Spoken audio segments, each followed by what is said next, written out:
It's still dark out. It's vacant at that time. It's a small city. There's nobody out there except maybe a cop or two patrolling.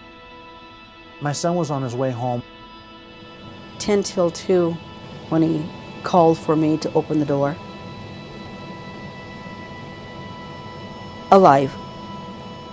My son got into the house. He knocked on the door. His mom let him in. And then after that, he was gone. He was gone in seconds.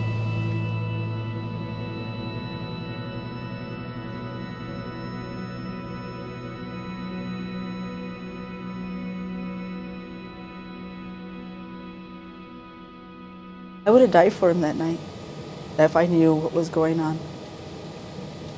But things happened so quickly. The last person he seen was my mom when he walked past her. She seen a guy or a man behind my brother. This officer somehow followed him. They were fighting for the skateboard once my son came in with the skateboard. My mom says when the skateboard went flying, my brother was able to get farther into the house. He got about right here before he could turn around or anything in that nature. Bam, bam.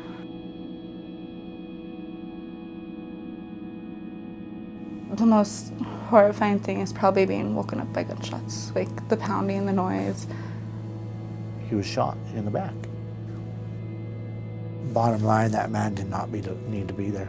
He didn't need to be there. My son was murdered. He was murdered. We were called out approximately 2:30 in the morning. There was an officer-involved shooting. It's a call that I was hoping I would never get while, in law enforcement. Right here is where my brother last stepped and he took his last breath at home. He was only 27.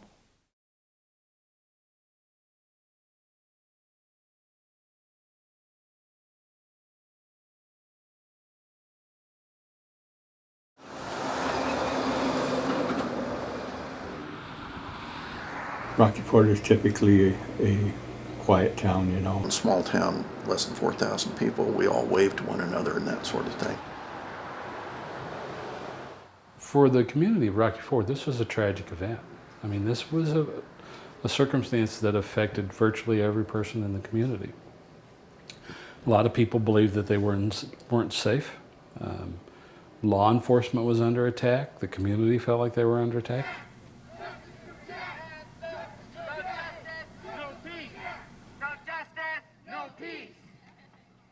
I'm very proud of my community in that we didn't have damage to property. We didn't have violence.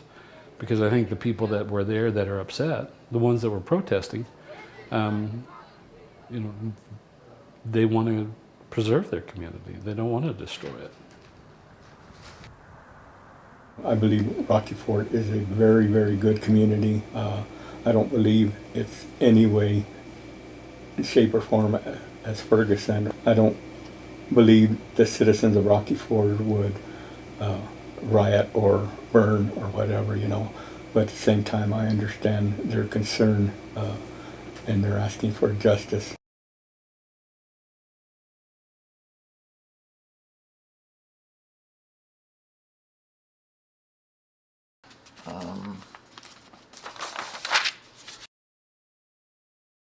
Problem with small town departments is, of course, that we can't compete with pay scale what Pueblo, Colorado Springs, or Denver pays. So what you get generally are either people who have ties to the community, like Frank, grew up here and doesn't want to go someplace else, or it's like this is their first job after they got their post certification, or maybe they worked for another small town and came here.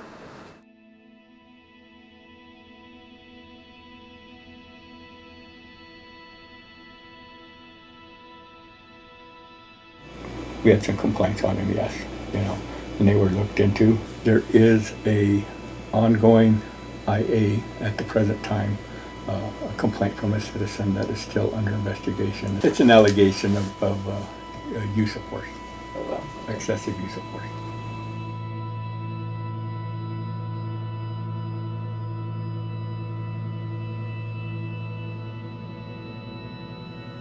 You know, I can tell you that the speculation on the facts of this case are running rampant. We believed in the charges that we filed.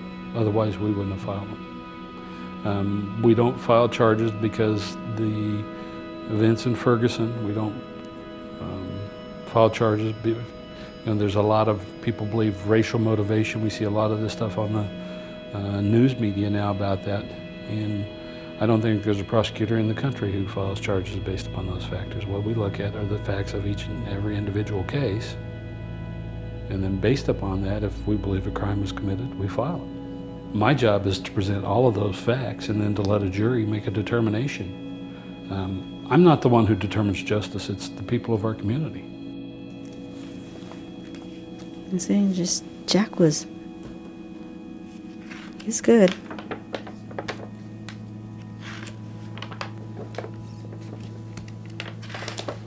This was more his favorite, Charlie Brown, and that was it. Yeah, that was Jack. But see, those was his favorites, characters. I loved everything about my son. His laughter, the way he joked, his unique way of dressing. He was colorful. He loved throwback shirts. He liked basketball, football, baseball. It didn't matter, as long as they were throwback shirts.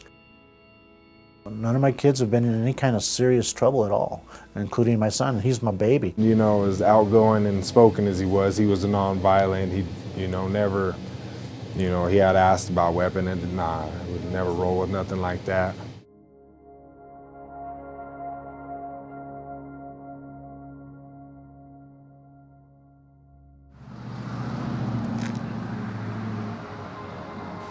I can't talk to him. I can't see him. You know, I can't watch him grow old. You know, we can't laugh about silly things, and we can't argue and then make up. We can't hang out.